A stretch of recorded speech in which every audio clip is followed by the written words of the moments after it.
los mecánicos en una aula virtual y los aeronáuticos por aquí. Aulas separadas. Bien.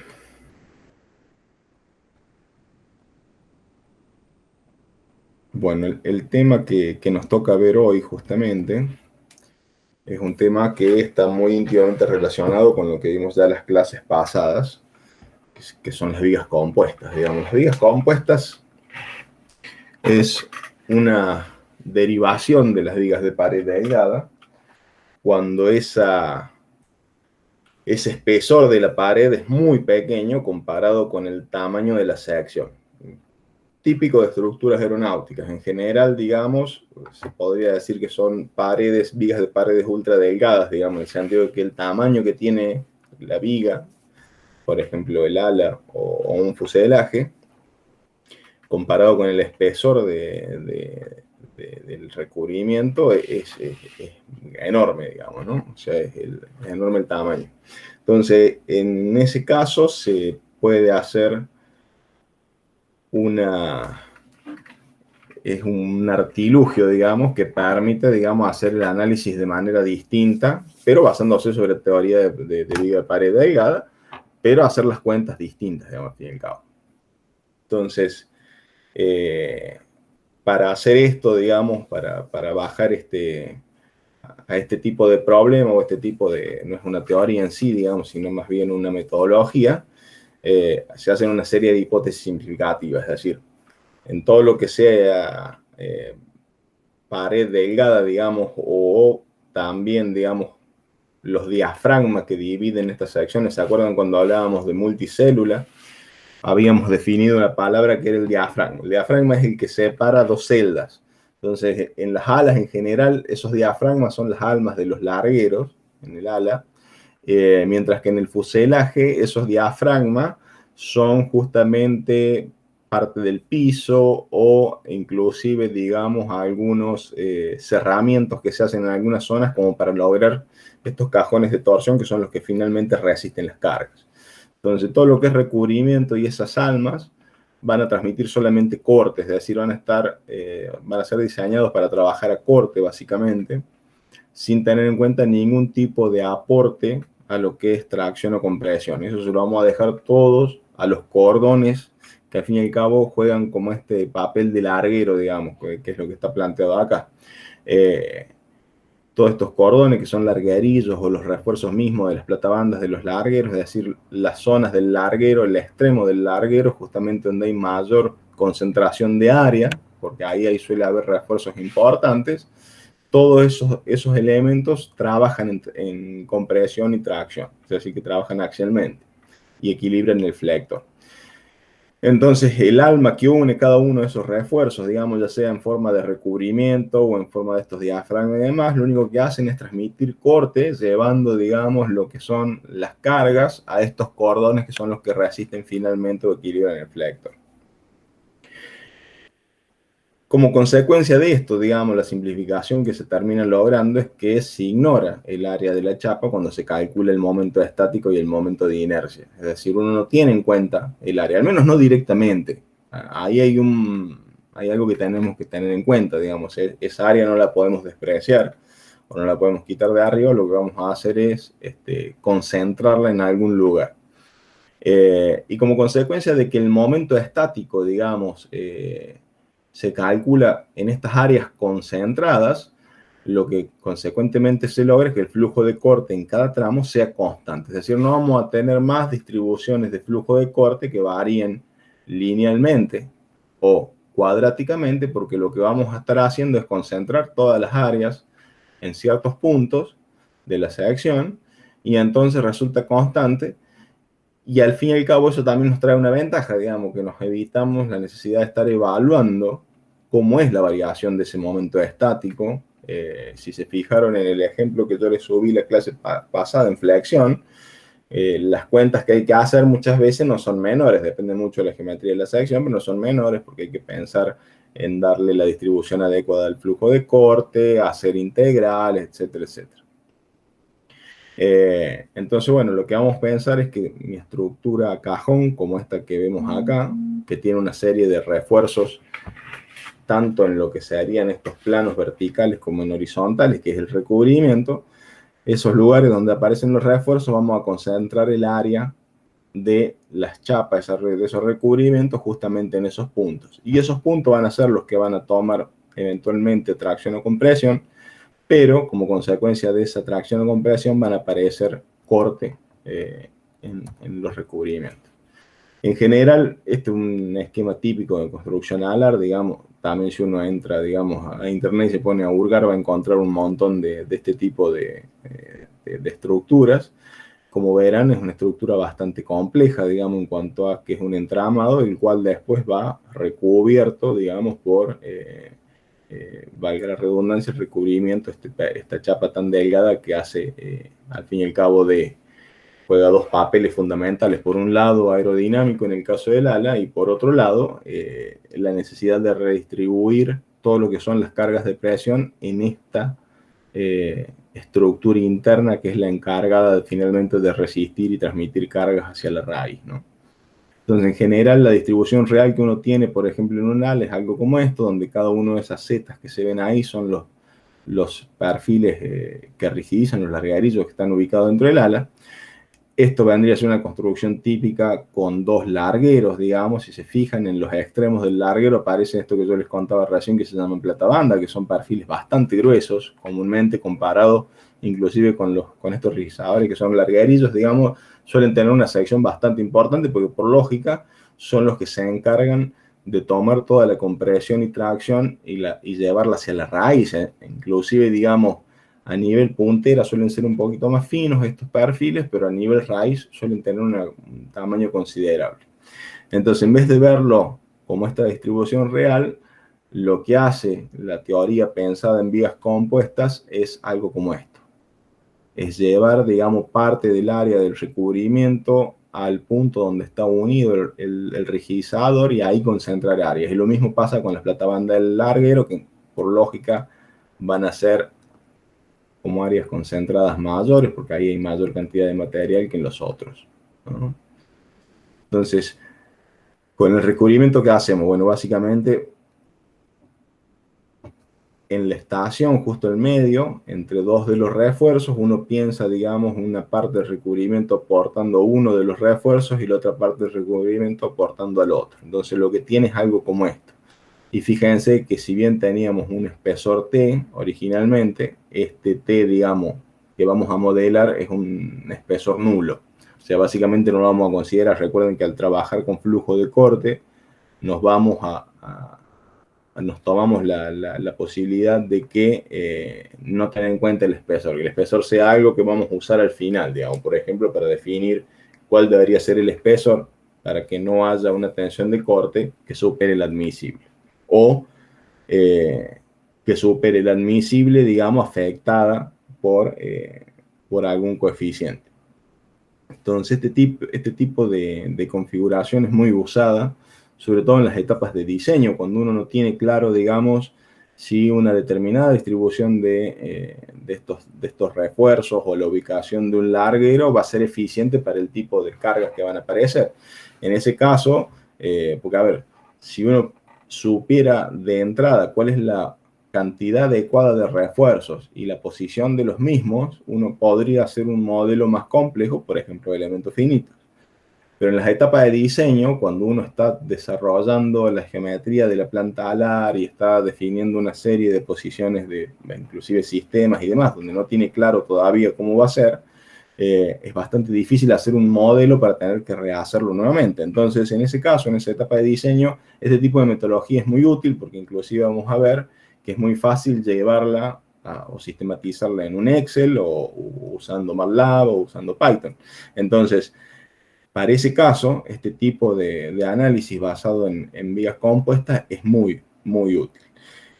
Acá hay un ejemplo, por ejemplo, de un análisis de un cajoncito que tiene esta forma trapezoidal, digamos, y que lo que se hace es llevar o se concentrar áreas, digamos, justamente en los puntos donde están los refuerzos, y queda un cajoncito de dos celdas donde prácticamente yo me olvido que esto tenía un espesor. Si bien acá va a aparecer un flujo de corte, no lo voy a tener en cuenta ese espesor, ni voy a tener que hacer nada con ese espesor hasta el final, digamos. ¿No? Entonces, la teoría de flujo de corte, sobre todo pensado sobre almas curvas, y después, esto es una generalización, después vamos a ver que muchas veces vamos a tener rectas. O sea, el alma va a ser un panel recto. Pero está basado sobre vigas curvas y justamente sobre una de las propuestas de Brett, que ya hemos visto.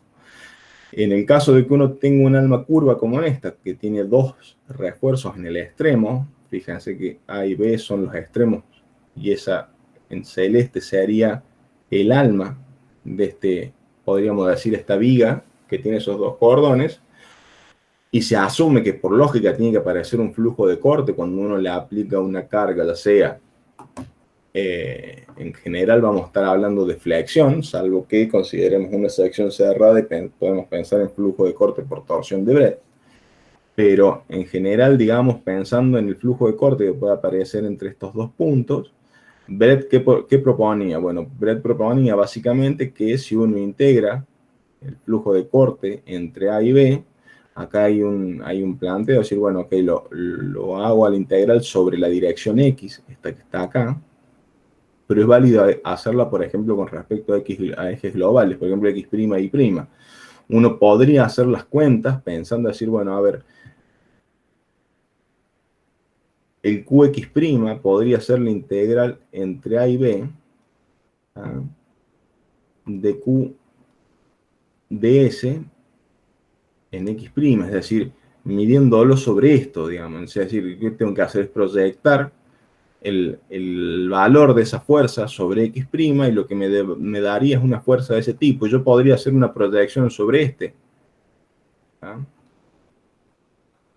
Integrado entre A y B. Esto es para que entiendan, digamos, de que esto está acá es simplemente una proyección. Uno podría encontrar dos fuerzas de corte, Qx' y Qy', y sumarlas a ambas. Esas dos fuerzas que estarían orientadas en este sistema global, yo las podría combinar, digamos, vectorialmente, porque son vectores fuerza, y lo que me daría finalmente es justamente algo que va en la dirección AB. Que acá queda claro, digamos, o sea, cuando uno hace las cuentas sobre esta integral, en la cual fíjense que está haciendo Q por ds, ese pequeño diferencial de fuerza. Coseno de θ es la proyección sobre el eje X que proponen el apunte. Y entonces cuando hace estas cuentas, como Q es un término que es constante, puede sacarlo fuera de la integral esta de coseno de θ ds no es ni más ni menos que la integral de X, digamos, es cambiar ese término por S, y por lo tanto la integral entre A y B de dx justamente es la distancia entre A y B medida en X. ¿Ah? Es esa distancia L. Que la apunte, digamos, la propone con este término, que es la distancia entre A y B. Pero es básicamente eso. ¿Está bien? Esto que está acá.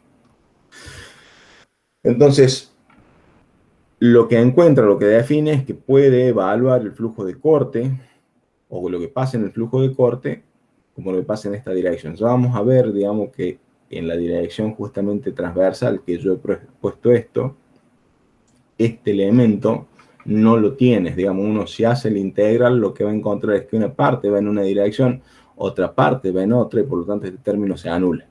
¿Está bien? En la dirección Y. No en Y', sino en Y. Entonces, de manera que queda vinculada justamente a la distancia que hay entre los cordones AB, esta recta que está acá, que es este término AB que está ahí. Entonces, si uno quiere ver dónde está el centro de corte de este elemento, que está sometido a este flujo de corte debido a alguna carga externa, usamos la misma propuesta de Brett. Colocar o tomar un punto como polo, que puede ser completamente arbitrario, es decir, uno no está obligado a tomar algo en particular, puede hacerlo en cualquier lugar. ¿Y qué hago? Bueno, barro desde A hasta B, es decir, mi primer radio va a ser esta línea que va desde P hasta A, y mi último radio a evaluar va a ser RB, que es el radio que está desde el punto P hasta B. Entonces, si yo barro todo el área voy a ver la suma de estas dos que están acá planteadas. Esto se los explico por las dudas si en la apunte por ahí tienen algún problema, pero es al barrer toda el área, digamos, lo que queda es todo lo que está encerrado. O sea, cuando uno hace esta cuenta que está acá, el resultado es todo el área, que después él la separa como la suma de dos cosas. Pero básicamente, digamos, este término es barrer con el radio desde RA hasta RB. O sea que barre toda la zona sombreada. Y asume esta diferenciación acá. Dice, bien, fantástico. Si yo tengo la carga aplicada en un determinado punto, que es P, entonces el momento torsor, digamos, perdón, la carga aplicada a una determinada posición, que es el centro del corte, tomando momentos respecto al polo, entonces lo que tengo que hacer es pensar en toda esta distancia. Y aprovechando que esta recta, digamos, divide justamente al área sombreada, lo que hace es decir, bueno, que la voy a considerar como la suma de dos distancias. Una D, que es la distancia de donde está la recta de aplicación de la carga con respecto a la línea que une las dos platabandas A y B, más una distancia D, que es la que ubica el polo respecto a esa línea AB. Y aprovecho y separo el área. O sea, una parte queda encerrada por la línea que une esta recta B y el alma misma de la viga, y otra parte que es justamente un triángulo, que es gamma sub P. Y gracias al hecho de que esto es un triángulo, digamos, hace las cuentas finalmente. Entonces, bien, fantástico. Puede definir el flujo de corte a partir de este parámetro. Lo reemplazo. Cuando lo reemplazo, lo que me queda es una relación de distancias a una relación de áreas, digamos, que están de alguna manera ponderadas por la recta B. Entonces, si uno observa justamente cómo evaluar esta área, que es un triángulo, que es base, que es la distancia B, por la altura sobre 2, y reemplaza este parámetro acá, lo que encuentra finalmente es que hay un término, digamos, que queda, digamos, se anula, digamos, D y D, y lo que queda es que finalmente uno puede ubicar el centro del corte como 2 veces el área encerrada, pero el área encerrada por la recta, es lo que está en celeste acá, dividido la línea que une, o sea, la distancia, o L, la distancia entre A y B. O sea, para no verlo siempre como AB, esa recta B. La distancia L está ahí. O sea que esto básicamente sería, si esto lo definimos como L, si esto se define como L, entonces finalmente esto sería 2 veces gamma dividido L. ¿Está? Entonces, esto lo vamos a usar bastante a menudo para definir una serie de cosas. Lo que vamos a encontrar es que, bueno, ¿qué tenemos? Si en vez de tener un alma curva yo tengo una recta, básicamente mi superficie gamma se hace cero. Porque, digamos, fíjense que si yo quiero unir, o sea, quiero tener en cuenta el área que tiene el alma con respecto a la recta que une el área B, va a ser nula. Por lo tanto, lo que voy a estar viendo es que mi centro de corte tiene que estar ubicado directamente sobre cualquier punto en la línea B. No puede estar por fuera. Entonces eso es básicamente porque uno cuando empieza a mirar esto, empieza a ver por un lado que hay una relación entre la posición del centro de corte y la mitad de la altura de lo que es esta línea curva, esa línea media que está ahí. Hay una relación. Cuando esto es plano, digamos, ese centro de corte o la carga puede ir ahí. Eso trae alguna serie de desventajas, y la principal es el hecho de que si yo tengo una viga curva como esta y quiero poner una carga en esta dirección, no tiene quien la soporte, porque básicamente no tiene inercia. O sea, fíjense que la inercia alrededor del eje X tiene que ser cero, porque no hay área, no hay masa. Si yo estoy pensando que esto no tiene área, que es solamente una línea, digamos, que me define esto, porque todo lo que era el material lo amontoné en el punto A y lo amontoné en el punto B, entonces no tengo área en esta dirección alrededor de X que me soporte cualquier momento flector. Por lo tanto, una carga de corte que yo le imponga en la dirección de Y no tiene chance de ser soportada, solamente puede trabajar con corte y flexión en la dirección AB. Inclusive, digamos, desde el punto de vista formal, este tipo viga que está acá, digamos, una viga que en flexión puede trabajar, pero que en torsión o sea, del punto de vista teórico, no tiene rigidez torsional. Recuerden que es una viga de pared delgada, abierta. En ese caso, digamos, usábamos en torsión, usábamos Brett. Brett necesitaba que la sección fuera cerrada. Desde el punto de vista teórico, no tiene rigidez torsional, pero desde el punto de vista físico, lo que tiene es una muy baja rigidez friccional, es decir, es ineficiente para resistir torsión.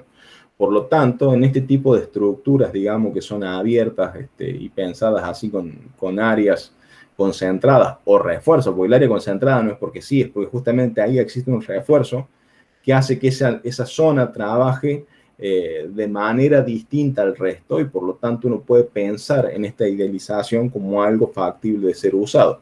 Entonces, este tipo de estructuras, digamos, son ineficientes en torsión y si son abiertas tampoco es que son gran cosa en flexión, digamos, tienen sus problemas. Pero al menos cuando uno tiene este caso como está acá, que está puesto en el apunte, digamos, tiene solución porque uno puede plantear ecuaciones de equilibrio. Al menos puede plantear 3 ecuaciones de equilibrio en fuerzas y 2 ecuaciones de equilibrio en momentos. Y con esas ecuaciones tiene lo necesario para resolver estas 5 incógnitas, F1, F2, F3, que son las cargas que actúan en los cordones, y Q1 y Q2. Es decir, que uno podría usar equilibrio para trabajar, pero es poco eficiente el método y no es generalizable. No es generalizable en el sentido de que no podemos hacer algo para trabajar sobre 4, 5, 6, 7 cordones o más. Si recuerdan lo que vimos en la primera o segunda diapositiva, yo les mostraba la idealización de un ala. Y la cantidad de larguerillos que uno puede tener y la cantidad de estas platabandas de los larguerillos que puede tener pueden ser bastantes. Por lo tanto, digamos, yo necesito un método que me permita trabajar con una N cantidad de esas áreas concentradas. Entonces necesito algo que sea mucho más versátil. Ahora, antes de seguir avanzando con lo que es la metodología propuesta para vigas compuestas, yo voy a hacer una salvedad acá, que después se la explico, pero no la vemos en cálculo 2 de esta forma, pero sí lo vemos de esta forma en cálculo 3. Entonces, está bueno que sepan, digamos, de dónde viene esto y qué relación tiene a lo que venimos haciendo.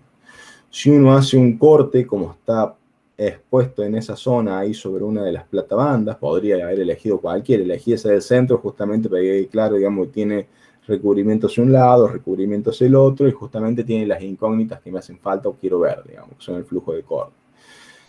Yo podría hacer después cortes similares, digamos, en las otras y encontrar algún tipo de relación. Pero si yo hago un corte en el centro, lo que voy a ver es que aparece Q1, que era el flujo de corte que recorría el alma, que está entre las dos platabandas, entre 1 y 2, y Q2, que es el flujo de corte que recorre el alma que va en esta, entre la platabanda 2 y la 3.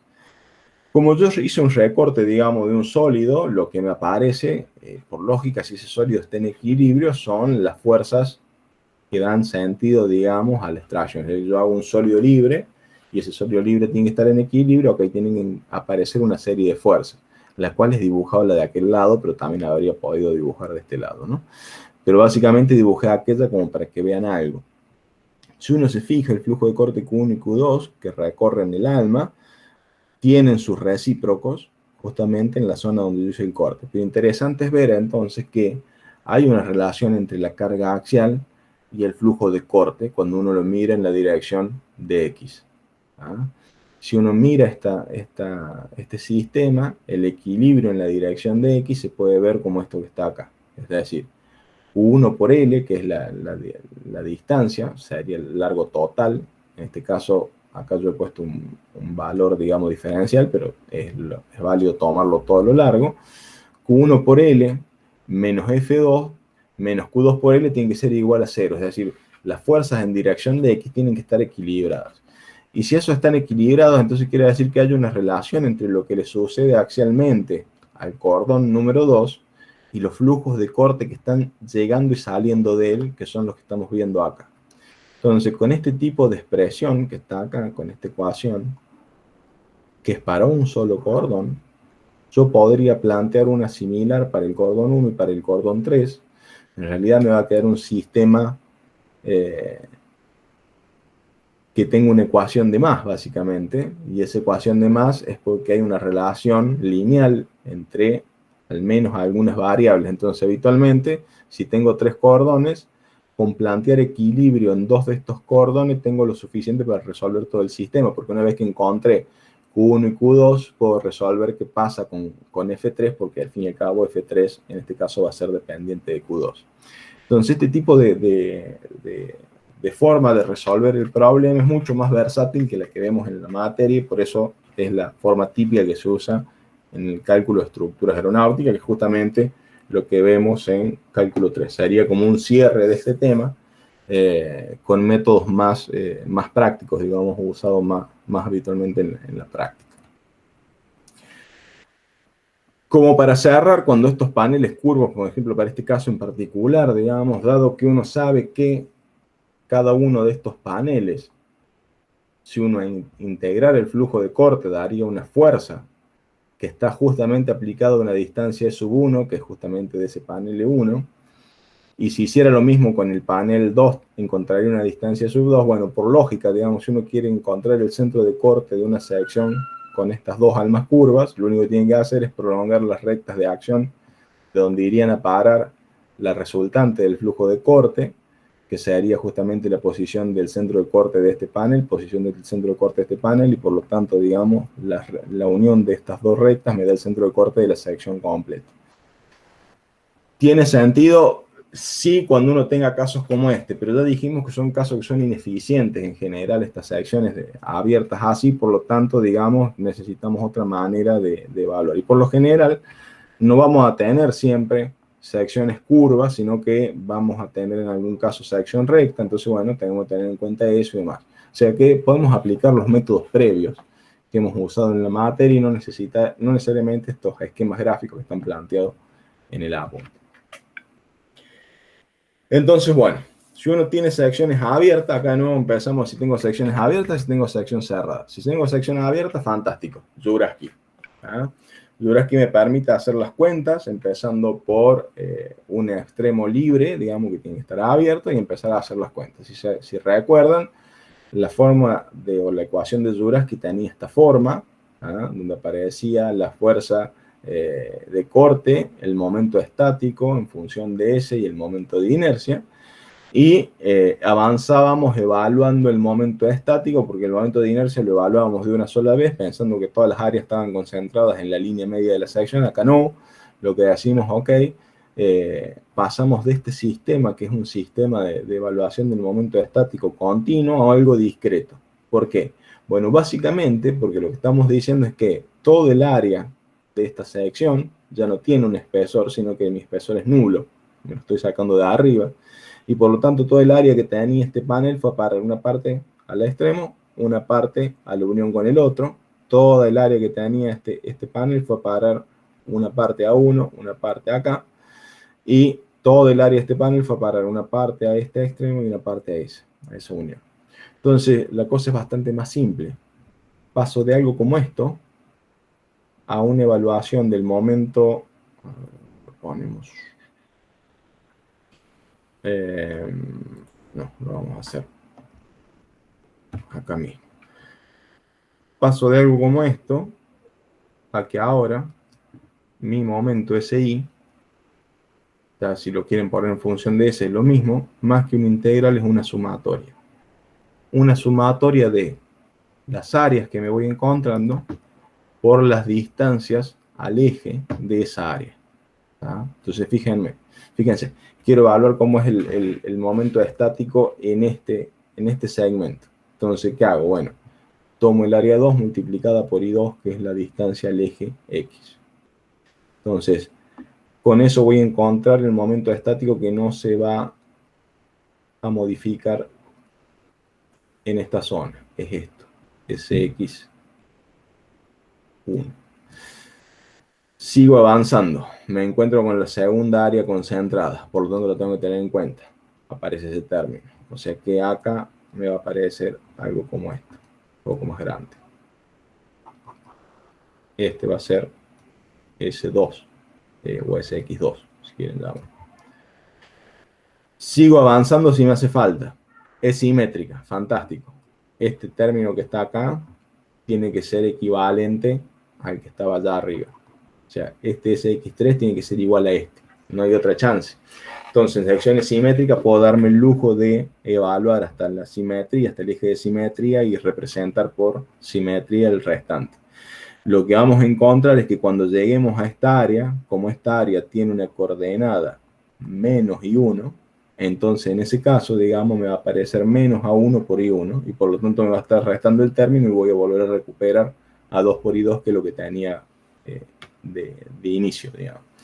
El resto de las cosas son similares a lo previo. ¿Cómo evalúo inercia? Fácil. Si el momento estático lo evalúo de esa forma, las inercias no son ni más ni menos que la sumatoria de las áreas concentradas por las distancias al cuadrado.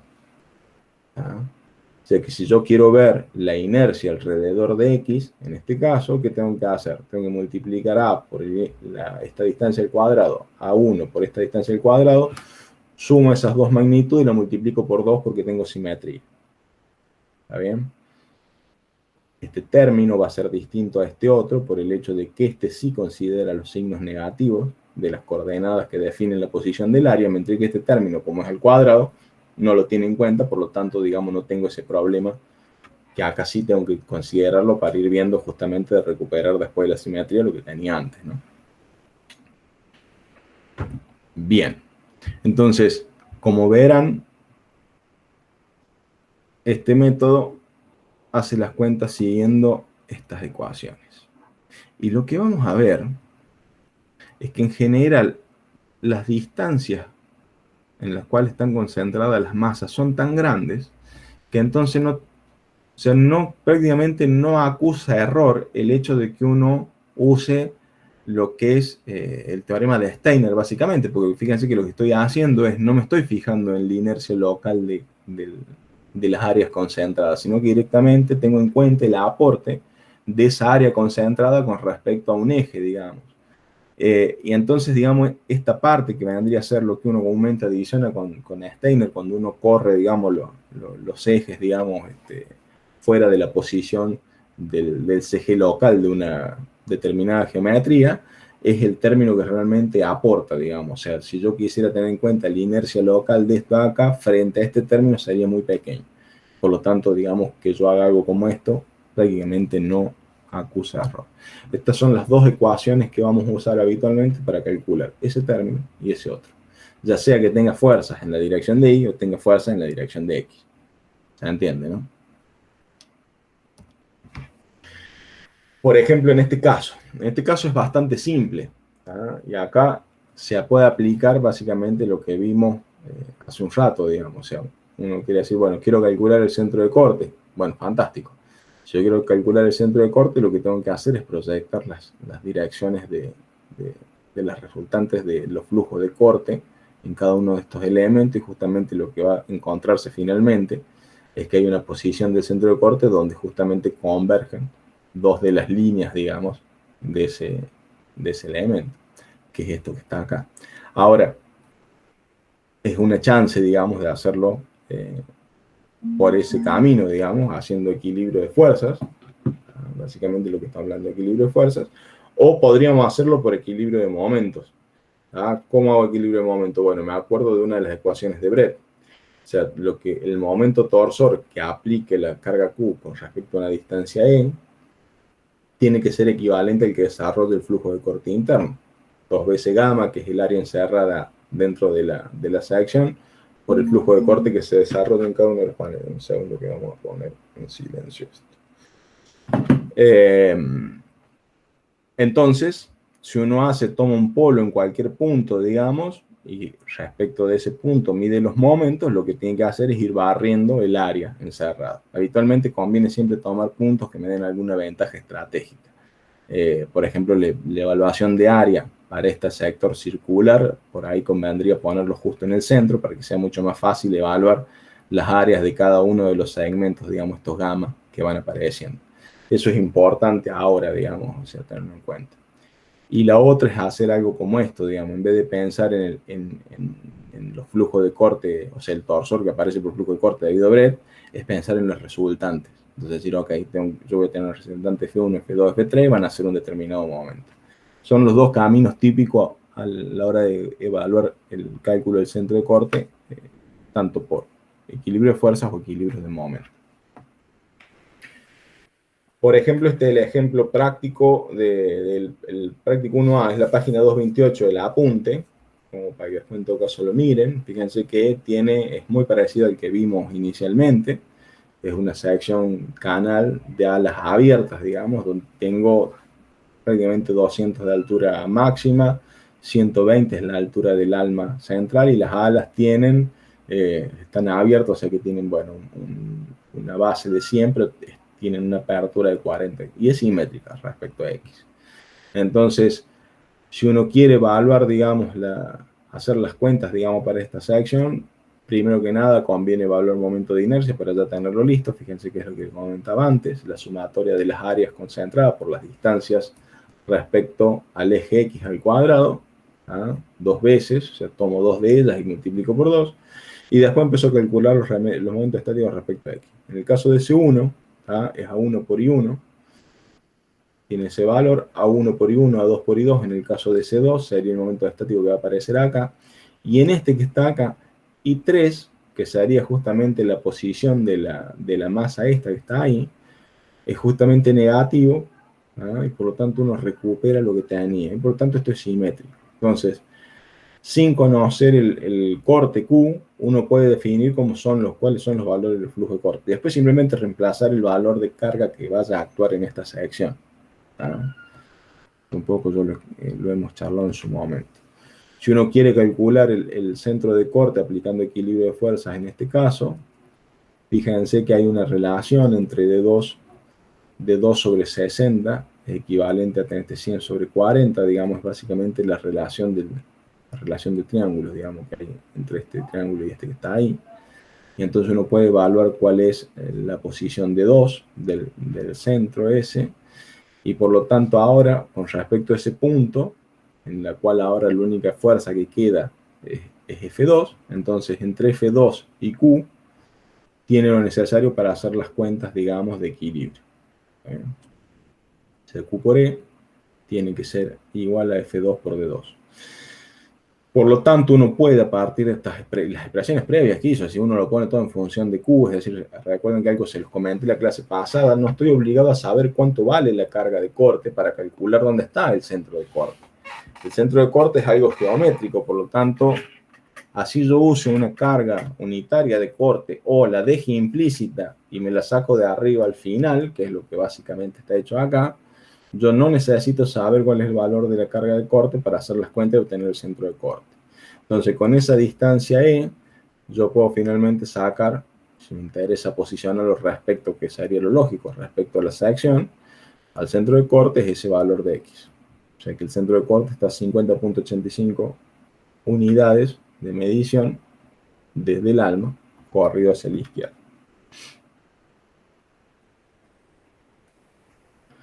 Si uno quiere hacerlo aplicando equilibrio de momento, y bueno, hay algunas ventajas por ahí que tiene, digamos, elegir algún punto en particular. ¿Está bien? En el caso este, lo que está haciendo es, ok, Q por E, que es lo que le interesa evaluar, sumatoria de 2 veces el área encerrada por Q sub I. Entonces acá si uno elige adecuadamente el punto, al menos se va a sacar algo de arriba. ¿Está bien? Entonces, fíjense en algo. En el caso, digamos, de que uno tome como posición, digamos, para hacer las cuentas, digamos, algún punto dentro de los paneles y no fuera de los paneles, lo que hace es eliminar alguna de las variables que está dando vuelta.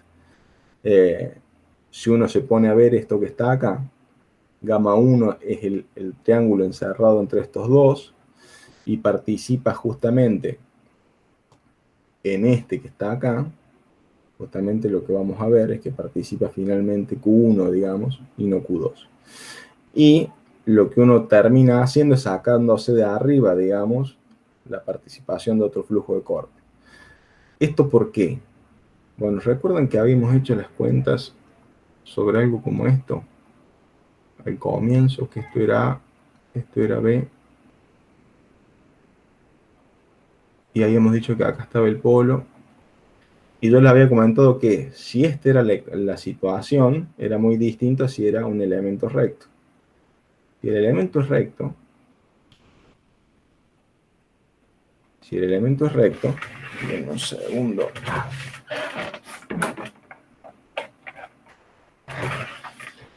Si el elemento es recto, el área encerrada que teníamos al comienzo no existe, pero sí existe esta otra área encerrada que nos la habíamos sacado de arriba cuando hicimos las cuentas que habíamos llamado gamma sub p. Entonces, que es el área asociada al polo. Si yo el polo, en vez de tomarlo en un punto cualquiera fuera del plano, lo tomo ahí, justamente el área es nula. Y entonces, digamos, esa es la ventaja de tomar en alguno de los puntos, porque me anula alguna de las áreas. Al hacerlo acá, no me anuló todo. Pero sí, cuando yo quiero ver lo que pasa en esta dirección, el área es nula. O sea que no me aparece, no tengo que hacer las cuentas sobre este segmento, sí con los otros dos. Y lo mismo pasa con tener, digamos, algunas posiciones definidas. Cuando uno hace las cuentas, por ejemplo, con respecto a un punto hace las cuentas, lo que al fin y al cabo termina teniendo es que el flujo de corte en una dirección tampoco hace momento y por lo tanto uno puede sacárselo de arriba. Entonces, básicamente termina recuperando el mismo valor que habíamos encontrado previamente. Son las dos formas, digamos, de evaluar y está ahí en ese ejemplo, echando un ojo, digamos, para secciones abiertas. Cuando son secciones cerradas, las cosas se complican un poquito, como ya habíamos visto previamente. Cuando son secciones cerradas, yo no puedo aplicar Jourasky. Recuerden que para aplicar Jourasky yo necesito sí o sí tener un borde libre. Un borde libre a partir del cual empezar a sumar momentos estáticos. Pero acá tenemos algo adicional, que es el hecho que ahora acá, en este lugar, en este tipo de geometrías, yo no tengo espesores en cada uno de los elementos que definen a la sección, que son estos paneles. ¿Ah?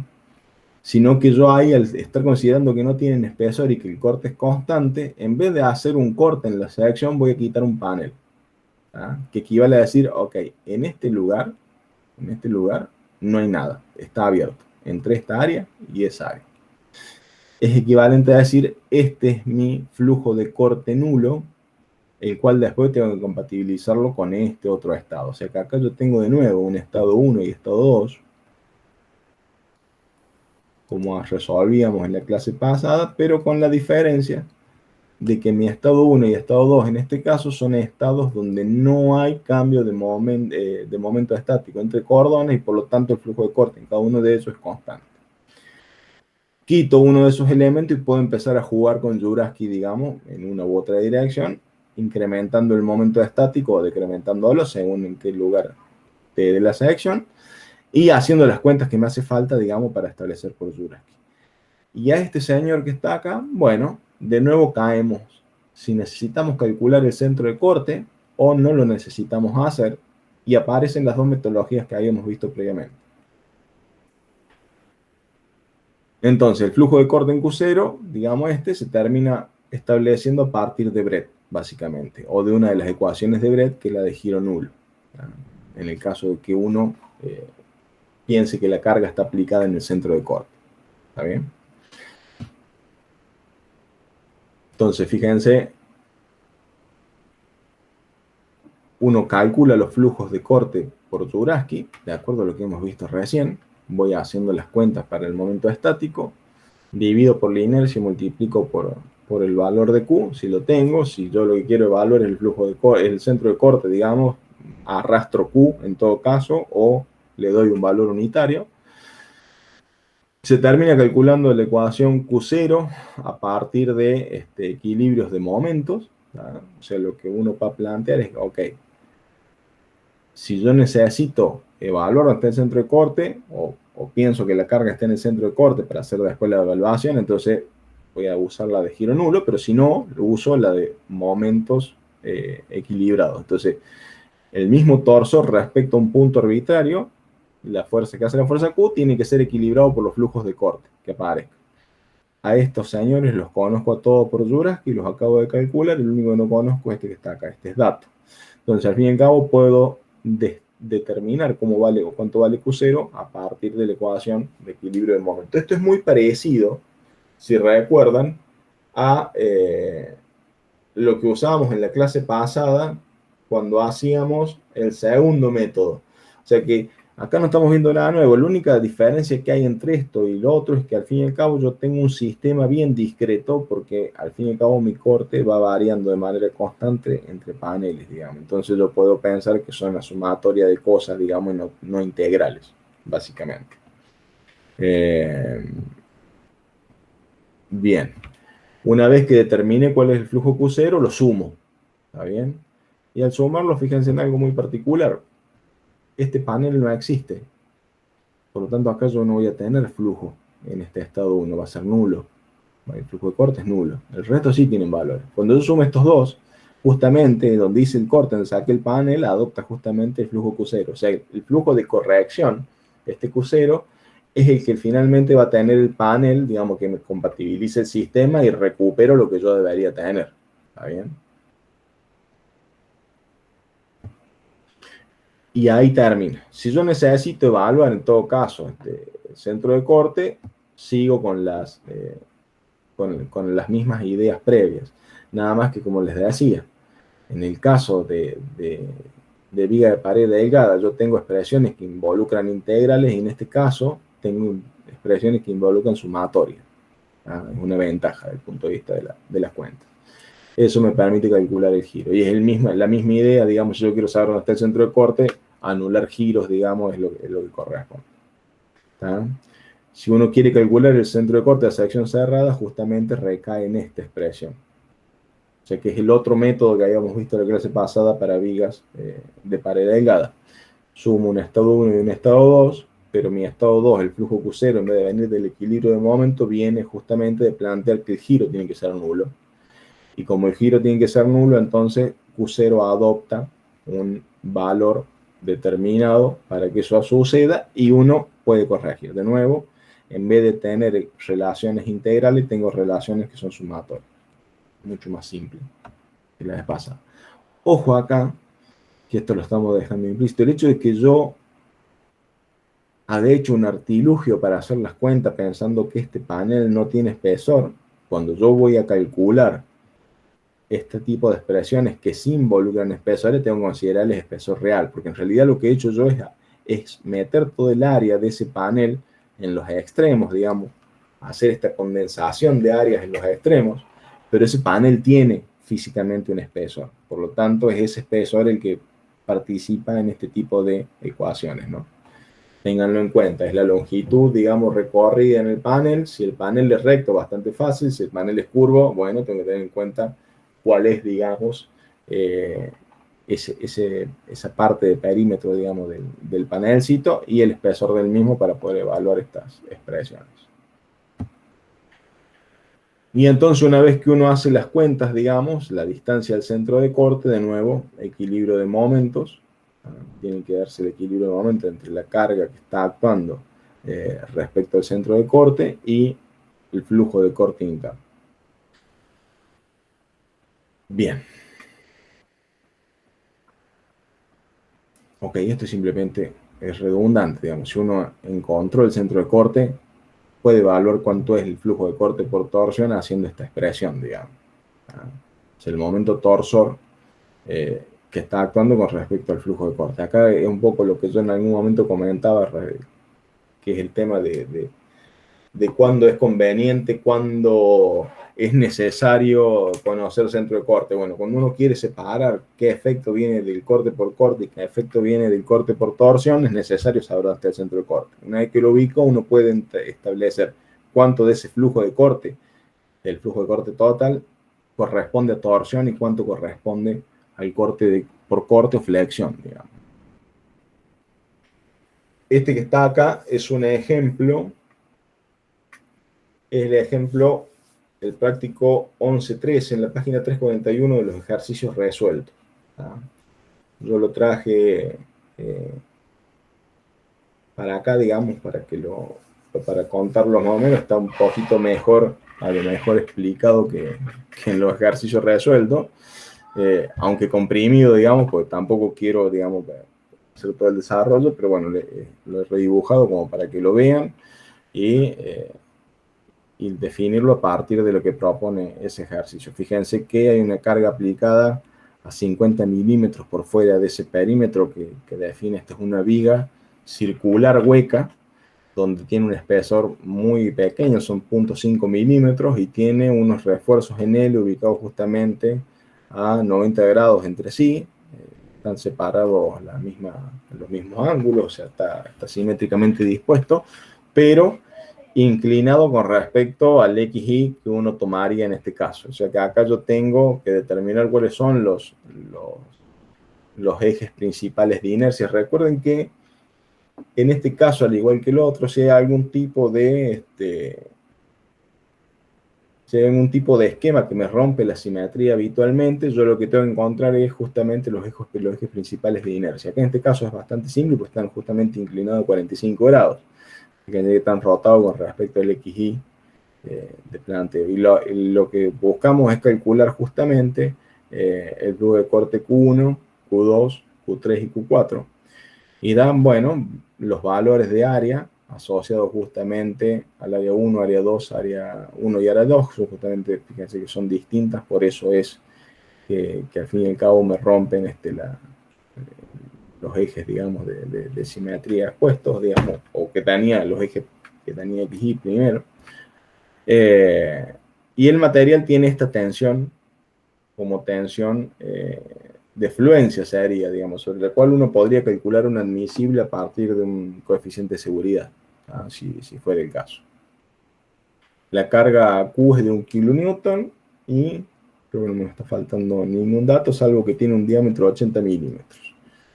Y la carga está actuando 50 milímetros fuera de la viga. Así que le está haciendo parte de flexión en este caso, está haciendo también torsión por lógica, ¿no? Sin embargo, ojo con esto, el ejemplo, si mal no recuerdo, no da como dato la longitud, por lo tanto, digamos, vamos a ver el problema de torsión, nada más.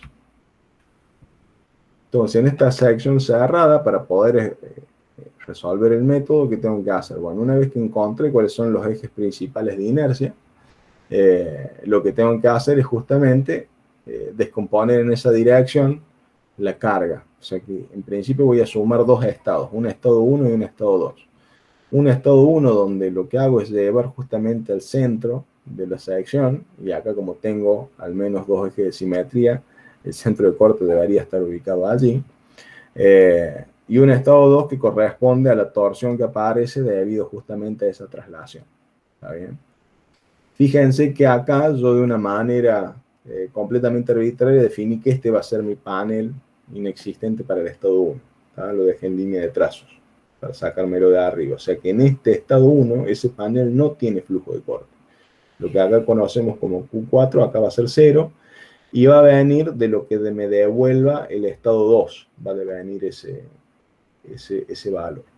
Entonces, aquí el tema es que yo tengo la carga en una dirección que no corresponde ni a XP ni a I sub P, ninguno de los ejes principales de inercia. Por lo tanto, esta carga yo tengo que descomponerla, una parte en cada una de las direcciones, y tengo que repetir este análisis dos veces. ¿Ah? Entonces, si soluciono el estado 1 para la dirección I sub P, lo que tengo que pensar es que esta carga está actuando en esta dirección y por lo tanto yo tengo que ver cómo son la flexión, cómo es la flexión, la inercia, perdón, en el momento estático alrededor y por lo tanto también la flexión. Justamente en esta distancia, digamos, en esta dirección que es XP. Entonces, voy a necesitar evaluar el momento estático y la inercia con respecto a X. La inercia con respecto a X, dado que estas dos masas más grandes están justamente sobre el eje principal de inercia, las únicas que contribuyen son las áreas que están más alejadas de ese X, por lo tanto es 2 veces a 1 por R al cuadrado. Entonces, esa es mi inercia en X. Si quiero evaluar los momentos estáticos, empiezo. Yo en este caso voy a recorrer en esta dirección. Entonces, ¿qué hago? A1 por R. Me da un determinado valor. S2 es A1 por R más A2 por 0, porque justamente está sobre el eje XP. Por lo tanto, no cambia. Llego a este que está acá. Es A2, es A1 de nuevo, pero por menos R. Por lo tanto, este término se me anula. Es decir que yo tengo como momento estático que tiene un determinado valor acá, que es 4 por 10 a la menos 3, 4 por 10 a la menos 3, y acá se anula. ¿Está bien? Entonces, en ese caso, si yo hago las cuentas para, considerando esta inercia, y estos dos momentos estáticos, y el tercer momento estático, tengo Q1, Q2 con estos parámetros y Q3 igual a 0. Fíjense que acá estoy asumiendo que estoy trabajando con una de las componentes de la carga. Después viene el estado 1 en la dirección XP. Entonces considero la parte de la carga justamente asociada a la dirección X principal, y por lo tanto ahora tengo que tomar los momentos respecto al Y principal. Son parecidos las expresiones, nada más que me aparece justamente el área sub 2, porque es un poquito más grande, es distinta que la otra, y cuando empiezo a hacer las cuentas, este está en 0, o sea, está justamente en la coordenada, el XP es nulo, por lo tanto, este no aporta, acá es 0, y a partir de este empieza a aportar y se mantiene constante hasta este que está acá, que son los términos que veo acá, S2 y S3. Por lo tanto, Q2 y Q3 tienen estos valores. ¿Está bien? Y voy a la solución del estado 2. En el estado 2 tengo que resolverlo una sola vez, que sería con esta carga de torsión que está acá. Entonces, si aplico, digamos, equilibrio de momentos torsores, pensando que el flujo de torsión esté sobre 2 gamma, uno puede hacer las cuentas y definir cuál es Q0. En este caso, porque estoy usando este y no este. ¿Tá? Este sería el que uno usaría habitualmente. Pero este me alivia las cargas. Y el hecho, digamos, que estoy usando esta ecuación de flujo de Brett, porque al fin y al cabo el momento torsor está actuando justamente sobre el centro de corte. ¿Ah? Yo he trasladado hasta el centro del sistema y el centro del sistema corresponde al centro de corte. Entonces ese es el valor que uno determina para Q sub 0. Entonces lo que tengo que hacer finalmente es corregir. ¿Cómo corrijo? Bueno, el estado resultante es el estado 2 más el estado 1 en X más el estado 1 en Y. Son los tres estados que participan. Sumo todo y tengo cómo es la distribución de flujo de corte en cada uno de los paneles. Fíjense que a pesar de que hay cierta simetría, el estado final que está apareciendo no es simétrico para nada. Hay una simetría con respecto a los dos flujos de corte que están acá, pero está bastante desbalanceado, al menos este panel está sufriendo un flujo de corte mayor. Entonces, ¿qué hago? Tomo el flujo de corte mayor y lo divido por el espesor. Ojo con esto, ¿tá? Pongámosle este simbolito, ojo con esto, no se guíen únicamente por el flujo de corte, la tensión, finalmente la tensión máxima, es equivalente, digamos, uno lo puede evaluar, digamos, acá, hacia el tau este, que después, con el cual después puede sacar un sigma asterisco. Este valor que está acá depende de dos cosas, del flujo de corte y del espesor. Si yo tengo el espesor constante, fantástico, me quedo con el flujo de corte mayor. Pero si yo tengo un problema donde el espesor cambia, que es el ejemplo que yo le subí de viga de pared delgadas en flexión al aula virtual, si se fijan van a ver que en esa sección los espesores de pared no son continuos, digamos, hay una pared que tiene un espesor distinto. Entonces, el flujo de corte puede ser grande en una de estas secciones, pero el espesor puede ser tal que digamos, me va a dar un tau mucho más grande en un lugar que yo no me lo esperaba. Entonces yo tengo que tener el cuidado de evaluar para los diferentes flujos de corte si es que me cambia el espesor. Si el espesor no cambia, fantástico. Tomo el mayor flujo de corte, lo divido por el espesor y eso me da la tensión de corte máxima. Mis espesores son distintos. Ojo, me fijo primero cómo son las relaciones estas, digamos, de flujo de corte, espesor en cada elemento y después decido cuál es el más grande. ¿Ah? Ténganlo presente. A eso, por favor, porque son errores típicos de examen. Bueno, ¿cómo estamos de hora? No, estamos bien. Ok. De nuevo acá llegamos a lo mismo y aparece lo que ya habíamos visto. Lo que ya hemos visto y por ahí me da cosa seguir hablando, digamos, sobre lo mismo. Acá llegamos a los mismos esquemas que hemos visto ya previamente. Es decir, si uno tiene flujo de corte en secciones cerradas con un eje de simetría, entonces, bueno, primero, calculo que la coordenada del eje de simetría es el centro de corte. determina el momento torsor y se calcula el flujo de corte por torsión. Se calcula el flujo de corte de las cargas verticales, flujo de corte de cargas horizontales y se suman el flujo de corte. Fíjense que esto es lo que hicimos. ¿Tá? O sea, yo he agregado este ejemplo justamente para mostrarle que, digamos, el paso a paso, digamos, y todo lo demás. Ahora, cuando no hay simetría, que es esto, uno tiene que tener en cuenta, digamos, que tiene que establecer correctamente los ejes principales de inercia. Una vez que estableció los ejes principales de inercia, corresponde a hacer estado 1, estado 2, ¿ah?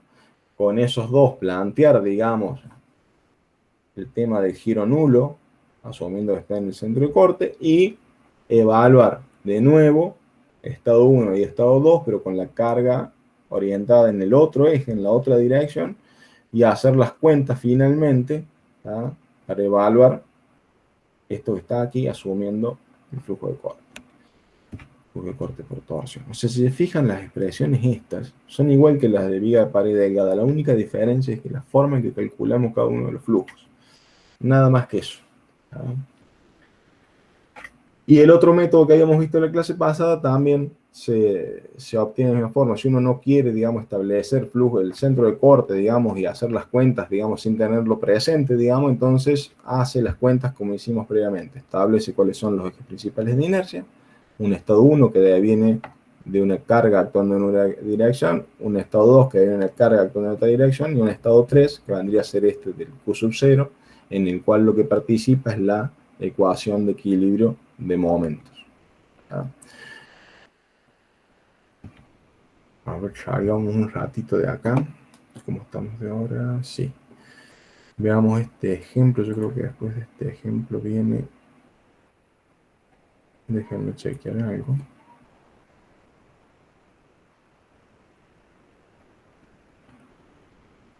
Esto, como todo, es una cuestión de sentarse a hacer ejercicios, por eso se los he dejado. Y lo mismo voy a hacer con esto que vamos a ver ahora.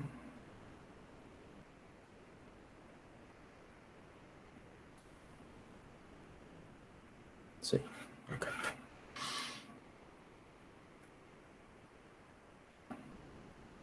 Ahí les comparto.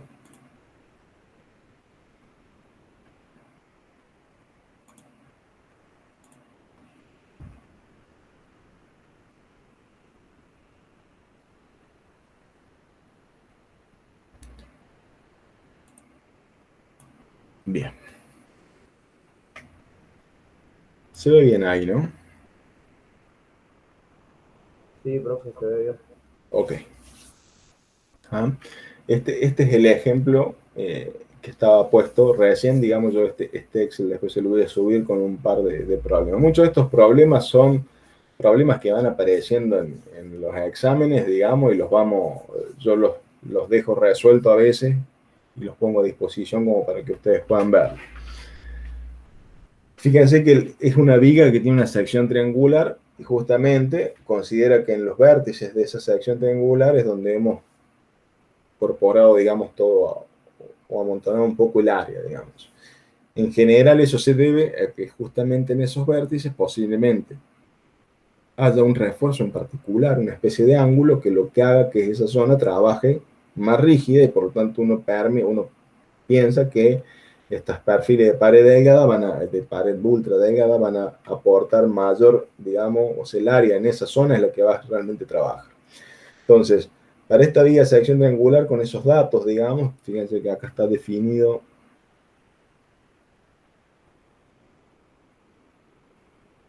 Acá está definida la longitud, una longitud de 1000 unidades. O sea, fíjense, no he puesto en este caso, no hay unidades, pero bueno, uno pretende que sean unidades consistentes. Si trabajamos en milímetros, van a ser 1000 milímetros, 150 milímetros de base, 250 milímetros de altura y la carga de 1500 newton, por ejemplo. Y en el caso de las áreas concentradas serán 180 milímetros al cuadrado, A1, A sub 2 será de 120 milímetros al cuadrado y T1 y T2 son 2 y 1 milímetro respectivamente. Entonces uno piensa, digamos, en las relaciones geométricas, es una pared bastante delgada para las dimensiones. Podría ser menos, pero son valores más o menos usuales. Fíjense que T1 es el espesor del alma vertical, mientras que T2 es el espesor más pequeño, vendría a ser los espesores justamente de los inclinados, digamos. Entonces tengo el cordón 1 y el cordón 2 tienen la misma área, A sub 1, que es la mayor área, y A sub 2 un área un poquito más pequeña, es la que está justamente en el vértice, donde yo he planteado el sistema IZ, para que sea más o menos condescendiente con lo que por ahí vemos en el apunte, digamos, que deja el eje X para definir el eje que corre a lo largo de la viga, e Y y Z los usa para definir los ejes que están en la sección.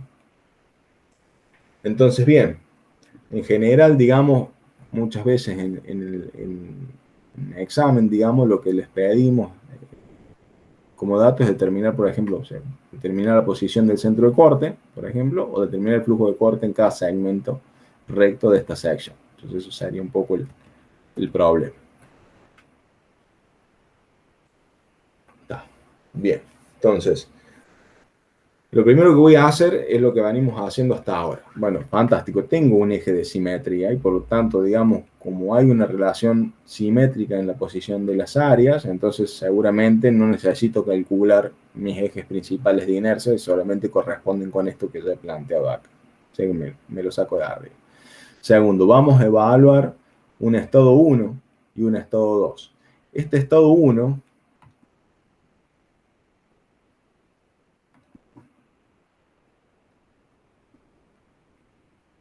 este estado 1 y este estado 2 los vamos a trabajar en un momento por separado y después los vamos a unificar. Mi elemento a quitar es este. O sea que ahí es donde yo hago el corte, pero recuerden que acá en este caso, a diferencia de viga pared delgada, el corte implica sacarme un panel de arriba. Por lo tanto, lo que voy a trabajar va a ser con el segmento 3.2 y con el 2.1. Si es que sigo este sistema, digamos, que voy evaluando en esta dirección. Y después voy a determinar cuál es el flujo de corte Q0 constante para este caso. Bajemos un poco. Sí, lo primero que voy a evaluar va a ser las propiedades de la sección. Bien, fantástico. Me paro en el refuerzo 1. 180. Bueno, en este caso estoy siguiendo este sentido, por las dudas. Estoy yendo en esa dirección. Refuerzo 1. El área 180. ¿Cuáles son las coordenadas del mismo? Voy a evaluar los dos momentos estáticos, pero no voy a usar los dos. ¿Por qué lo he hecho de esta forma? Para que sea genérico. Después pongo, en vez de una carga en la dirección de Y, en la dirección de X, y puedo usar el mismo planteo, digamos, ¿no? Nada más que eso. Voy a evaluar las inercias, tanto en Y como en Z, y el producto de inercia, que como hay un eje de simetría, este se va a anular. Voy a tomar como polo, habitualmente yo hago esto, digamos, o sea, no hay una regla única. Es decir, no, ¿qué tomo como polo? Tal lugar, no importa, digamos. Yo muchas veces tomo el CG como polo y hago todas las cuentas alrededor del CG, pero podría tomar, no sé, la masa 2, que es el origen de coordenada, cosa de después no tener que estar restando las distancias del CG y demás. En este caso, para esta planilla, acá es donde voy a tomar como polo ese punto, entonces todo lo que yo haga después de momentos, para hacer las cuentas, los voy a ubicar respecto a este punto, digamos, tanto de la carga como respecto, digamos, del flujo de corte. Entonces, el centro de carga está ubicado a esta distancia y sub L, ¿tá? Lo ubico a 150, es decir, va a estar justamente trabajando sobre el alma de corte vertical. ¿Tá? En coordenada Z, 0, no me interesa cuál es la posición, tengo esa recta, por lo tanto me va a aparecer estos dos, la carga en Y y la carga en Z, ¿tá? Y el momento torsor que la misma produce. Fíjense que estoy tomando simplemente el polo, ¿no? O sea, la posición de la carga con respecto al CG. Entonces ese es el momento torsor que produce. Como hay una carga en Y que es nula, solamente actúa la carga en Z, digamos lo que acá participa realmente en este momento torsor es esto. Dicho ya. Entonces lo que voy a hacer cuentas ahora es justamente lo que propone Juraki. Q por S sobre I. Donde me aparecen la carga en Z por el momento estático en Y dividido la inercia en I. Entonces, esto que está hecho en Excel acá, lo que hace es relacionar las cuentas que ya he hecho previamente de inercia y demás para calcular justamente los flujos de corte. Fíjense que tiene en cuenta la carga, o sea, que me proponía Juraski, el momento estático en ese lugar y la inercia, que es la inercia de la sección.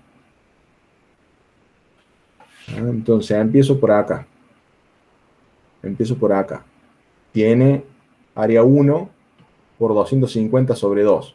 Ese es mi momento estático. Pero cuando llego a este punto, cuando llego a este punto que está aquí, este punto es la misma área por menos 250 sobre 2. Por lo tanto, lo que haya acá es nulo.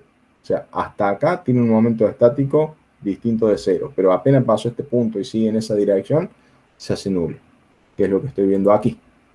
Momento estático justamente de ese elemento, que es la parte que sigue, se anula. Y el último, que sería este segmento, no lo tengo, para mí no existe, por lo tanto es cero. O sea, no debería tenerlo en cuenta. Yo lo he dejado ahí como para que vean que sigue siendo válido lo que ya tenemos.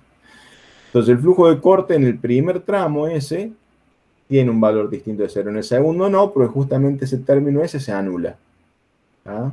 Entonces, ¿qué me falta? Bueno, la otra ecuación, que es la ecuación de equilibrio de los momentos, que están tomados justamente respecto al polo.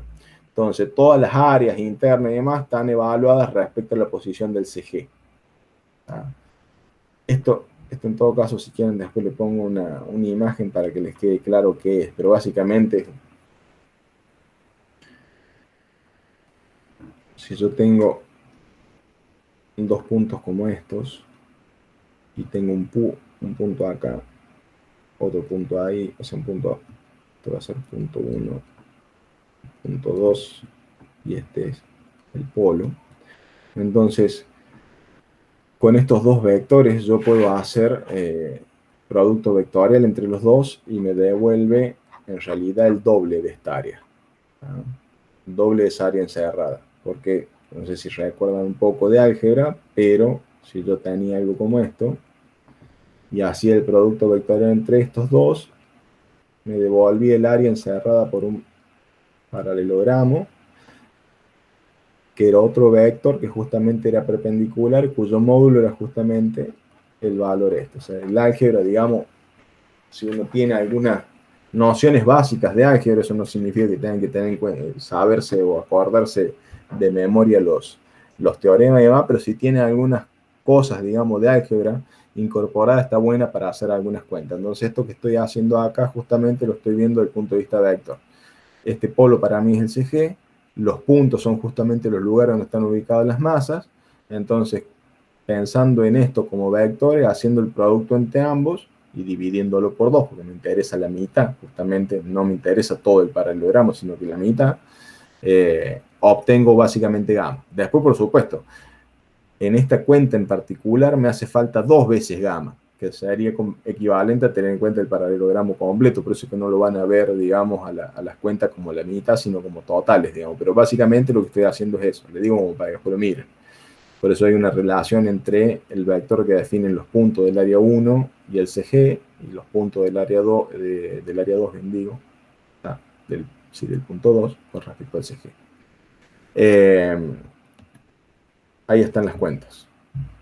Si se fijan, el CG, echen un ojo, pero fíjense que le está diciendo que está a 112.5 y a 0 el CG, lo cual es lógico por la simetría, está en algún lugar por aquí. En un lugar por ahí está el CG. Entonces, si yo tomo ese punto como polo, equivale a que tenga rectas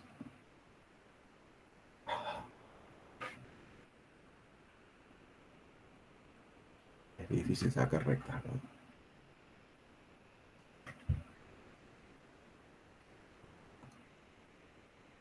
¿no? Equivalente a que yo tenga cosas como esta.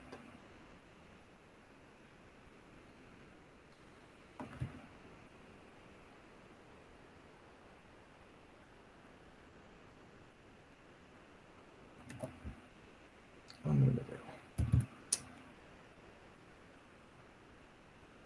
Se voy a tener rectas como esta.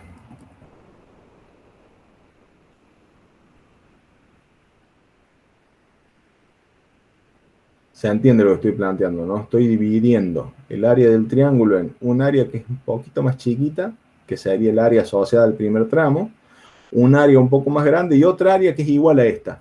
Por eso es que esas magnitudes, estas dos se repiten. O sea, esto siempre es el doble, ¿no? Es el doble de esa área encerrada.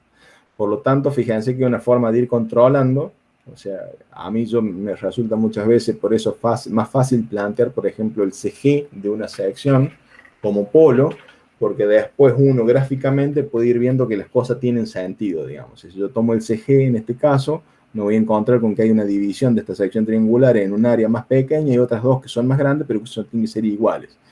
Y tengo la posibilidad de evaluarla, porque si yo conozco la base, que es justamente eso, y conozco la altura, que es la mitad de 250, puedo evaluar rápidamente cuál es ese valor. O sea, esto que estoy haciendo yo acá es porque tengo un Excel que me da la ventaja. Ahora, si yo lo tengo que hacer en un papel, en vez de ponerme a hacer, digamos, las cuentas como vectoriales, lo que voy a hacer justamente es decir, bueno, che, no, mira, ahí sé que está el CG, es base por altura sobre 2 en el caso de que quiere ese triángulo, o base por altura en el caso que yo quiere el doble de ese triángulo.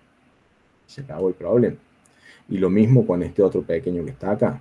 Base por altura, que es la diferencia entre 350 y esa coordenada que me da el CG, y lo multiplico después por 2, me da el área esta encerrada que está acá.